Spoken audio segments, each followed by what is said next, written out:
కత్తెర పెట్టుకొని తిరుగుతున్నా కట్ చేస్తా అంటాడు. ఎవడన్నా ముఖ్యమంత్రి మాట్లాడతాడే మాటలు గిసండి మాటలు కట్ చేసి పేగులు కట్ చేసి మెడలు వేసుకుంటా అంటాడు. నువ్వు ముఖ్యమంత్రివా బోటి కొట్టేటోనివా నాకు అర్థం కాదు. మెడల పేగులు వేసుకొని తిరుగుతాను. ఆయన జేబుల కత్తెర పెట్టుకొని ఎవరు తిరుగుతారన్నా? ఎవరు జేబుల కత్తెర పెట్టుకొని ఎవరు తిరుగుతారు? జేబు దొంగలు తిరుగుతారు. అయ్యా రేవంత్ రెడ్డి గారు జేబుల కత్తెర జర అటు ఇటు అయితే డేంజర్, జాగ్రత్తగా ఉండమని చెప్పి కూడా నేను విజ్ఞప్తి చేస్తున్నా. ఏం మాట్లాడుతున్నాడు అన్న ఆయన? సెక్రటేరియట్ కోతాడు, లంకె బిందెలు ఉన్నాయి అనుకున్నా, ఈడ ఖాళీ కుండలు ఉన్నాయి అంటాడు.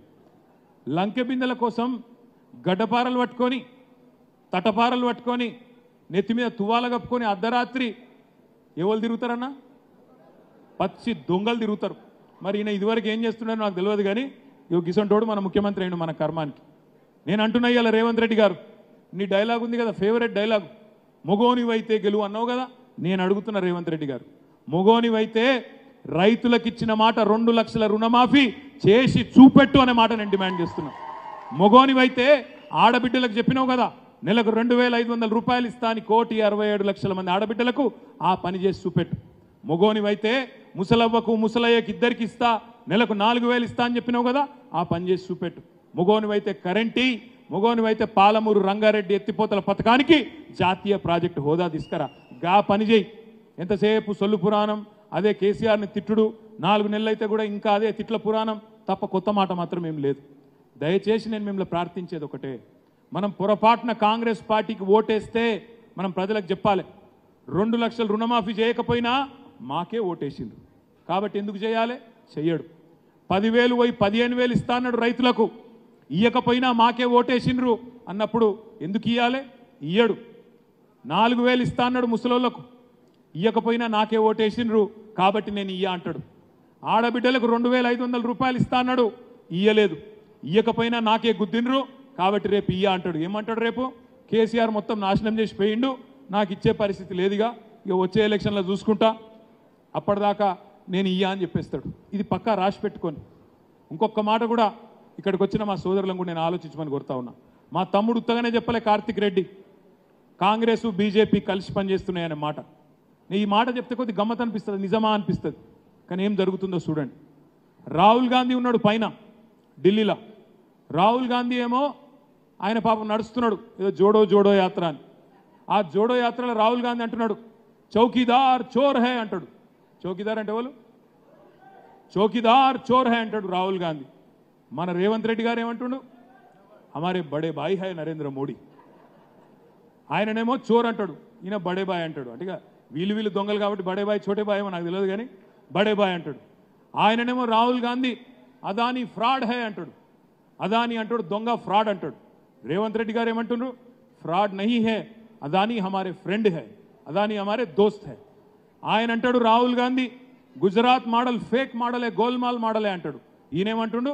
గుజరాత్ మోడల్ గోల్డెన్ మోడల్ హై, హమ్ తెలంగాణకు భీ గుజరాత్ మోడల్ బనాయింగే అని ఈయన అంటాడు. రాహుల్ గాంధీ ఏమో ఢిల్లీలో నిన్నగాక మొన్న పబ్లిక్ మీటింగ్ పెట్టి లిక్కర్ స్కామ్ లేదు, మన్ను లేదు, కేజ్రీవాల్ని అరెస్ట్ చేసుడు అన్యాయం అని రాహుల్ గాంధీ అంటాడు. ఈయనేమంటాడు? లిక్కర్ స్కామ్ జరిగింది, కవితమ్మని అరెస్ట్ చేసుడు కరెక్టు అని ఈయన అంటాడు. నాకు తెలియక అడుగుతున్నా, ఈ రేవంత్ రెడ్డి అంటే ఆయన రాహుల్ గాంధీ కోసం పనిచేస్తుండా, మోడీ కోసం పనిచేస్తుండా? నాకైతే అనుమానమే ఉన్నది. ఇవన్నీ చూస్తుంటే నాకు ఒక డౌట్ కూడా కొడుతున్నది. ఇవన్నీ చూస్తుంటే నాకైతే డౌట్ ఉన్నది. పార్లమెంట్ ఎన్నికల తర్వాత మొట్టమొదలు కాంగ్రెస్ పార్టీలకు వెళ్ళి జంపు కొట్టి బీజేపీలో కురికే మొట్టమొదటి మనిషి ఇదే రేవంత్ రెడ్డి గారు అవుతారు. మీరు రాసి పెట్టుకోండి అనే మాట నేను విజ్ఞప్తి చేస్తున్నా. ఈ మాట నేను చెప్తే మీకు కొద్దిగా ఎక్కువ అనిపిస్తుంది. ఇప్పుడు గుర్తుపెట్టుకోండి, ఇది గుర్తుపెట్టుకోండి. నేను ఇప్పటికి 15 సార్లు చెప్పిన ఈ మాట. రేవంత్ రెడ్డి గారు అన్ని విషయాల మీద స్పందిస్తాడు, అన్ని విషయాల మీద స్పందిస్తాడు. కానీ ఇప్పటికి నేను 15 సార్లు అన్న రేవంత్ నువ్వు ఓతావు బీజేపీలో, కానీ ఒక్కసారి కూడా మాట్లాడతలేడు దాని మీద. మాత్రం తేలుగుట్టిన దొంగలు ఉన్నాడు. ఎందుకంటే ఆయనకు కూడా ఎరికే తప్పదు, పార్లమెంట్ ఎన్నికల తర్వాత ఈ దేశంలో కాంగ్రెస్ పార్టీ బతికి బట్టగట్టుడే కష్టం. నేను ఆయన అంటాడు కేసీఆర్ అట చెల్లని 1000 రూపాయల నోటట. నేను అడుగుతా ఉన్న రేవంత్ రెడ్డి గారు, ఈర దేశం మొత్తం పరిస్థితి చూస్తే ఏంది నీ కాంగ్రెస్ పార్టీ పరిస్థితి? నేను అంటలేను, మీ పార్ట్నరు, మీ ఇండియా అలయన్స్లో మెంబరు మమతా బెనర్జీ గారు చెప్తున్నారు కదా, దేశంలో కాంగ్రెస్ పార్టీ 40 సీట్లు కూడా దాటి గెలవదు అని మీ దోస్తులే చెప్తున్నారు కదా. అట్లాంటప్పుడు ఎవరు చెల్లని కాగితం, ఎవరు చెల్లని నోటు? నువ్వు నీ అధ్యక్షుడు రాహుల్ గాంధీ మల్లికార్జున్ ఖార్గే గారు నీ పార్టీ కాంగ్రెస్ పార్టీ కాదా? ఇలా మేము ఒక్క ఎలక్షన్లా చిన్నపాటి తేడాతో ఓడిపోయినాం. అది కూడా ఎంత 1.85%తోనే మనం ఓడిపోయినాం. 39 సీట్లు గెలిచినాం. 14 సీట్లలో 4-5 వేల ఓట్లతోనే ఓడిపోయినాం. కానీ రేపటి భవిష్యత్తు మాత్రం తప్పకుండా మళ్ళా మనదే. ఎందుకంటే కాంగ్రెస్ వాళ్ళు మళ్ళీ వాళ్ళది అనుకుంటారు. మనం వాళ్ళని ఏం చేసే అవసరం లేదు. రేవంత్ రెడ్డి గారు మాట్లాడుతూ అంటున్నాడు, ఎవరు కూలగొడతారో చూస్తా, మెడల పేగులు వేసుకుంటా అంటుండు, మానవ బాంబునైతా అంటుండు. రేవంత్ రెడ్డి గారు మేమేం నిన్ను కూలగొట్టం, మాకు ఆ కర్మ పట్టలేదు. నువ్వు 5 ఏళ్ళు ఉండాలి, 5 ఏళ్ళు ఉండాలి, 420 హామీలు నువ్వు అమలు చేయాలి. చేయకపోతే మాత్రం నిన్ను వెంటాడుతాం, వేటాడుతాం. కానీ నువ్వు మానవ బాంబునైతా అన్నావు కదా, నీ పక్కనే ఉన్నాయి బాంబులు. నీ గవర్నమెంట్ను వడగొట్టే నల్లగొండ బాంబు, ఖమ్మం బాంబు 2 దిక్కులో ఉన్నాయి గవర్నమెంట్లనే. వాళ్ళని జాగ్రత్తగా చూసుకో, నీకు మా నుంచి డేంజర్ లేదు, వాళ్ళ నుంచే ఉన్నది. అందుకే మిత్రులారా, నేను మిమ్మల్ని కోరేది ఒకటే, ఇది మనకు స్పీడ్ బ్రేకర్ మాత్రమే. మన పార్టీకి మొన్న జరిగిన ఓటమి చిన్న స్పీడ్ బ్రేకర్ మాత్రమే. మన పార్టీకి ఉన్న నాయకత్వం, మన పార్టీకి ఉన్న కమిట్మెంట్ ఉన్న క్యాడరు ఇలా రాష్ట్రంలో ఏ పార్టీకి కూడా లేదు. ఇప్పుడే తమ్ముడు చెప్పినట్టు మొత్తం కొట్టుకపోయే చెత్త అంతా కొట్టుకపోతున్నది. నికార్సుగా మిగిలినోడే మనవాడు ప్రతి గ్రామంలో ఉన్నాడు. అందుకే నేను మొన్న చెప్పిన, మళ్ళా ఇదే రంజిత్ రెడ్డి, మళ్ళా ఇదే మహేందర్ రెడ్డి తిరిగి మళ్ళీ మనం అధికారంలోకి రాగానే దండం పెట్టుకుంటూ వచ్చి అక్కడ నిలబడ్డా మీరు వద్దురా నాయన అని చెప్పి మళ్ళీ వాళ్ళని అక్కడికి వెళ్ళి అక్కడ నిలగొడతాం.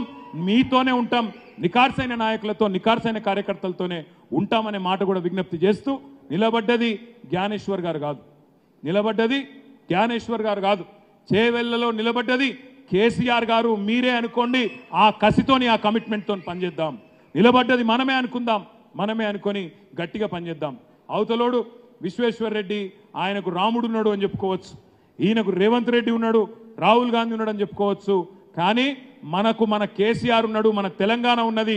తప్పకుండా ఆ బలంతో రేపటి రోజున జ్ఞానేశ్వర్ అన్న గారిని మంచి మెజారిటీతో గెలిపించుకొని పార్లమెంటుకు పంపుదామనే మాట కూడా విజ్ఞప్తి చేస్తూ, వికారాబాద్లో మీకు ఎవరికి ఫోన్లు వచ్చినా, ఎన్ని రకాలుగా బతిమలాడినా, ఎన్ని రకాలుగా మీను బుదిరకిచ్చే ప్రయత్నం చేసినా, ఇంటికి వచ్చి మీ కాళ్ళు పట్టుకున్నా ఒక్కటే చెప్పండి, అన్నా నువ్వు మమ్మల్ని ద్రోహం చేసి వెన్నుపోటు పొడిచి మన నాయకుడు కేసీఆర్ గారికి వెన్నుపోటు పొడిచిపోయినావు, అవకాశవాద రాజకీయాలు చేసినావు, తప్పకుండా నీకు బుద్ధి చెప్తాం. నువ్వు ఎన్నికైనాక ఓడిపోయినాక రా, కావాలంటే నీకు ఛాయ్ తాగిపిస్తాం, ఇట్లా బువ్వ పెడతాం, కానీ ఇప్పుడు మాత్రం పట్టించుకోమని చెప్పి గట్టిగా వికారాబాద్లో మనందరం కలిసికట్టుగా పనిచేద్దామని చెప్పి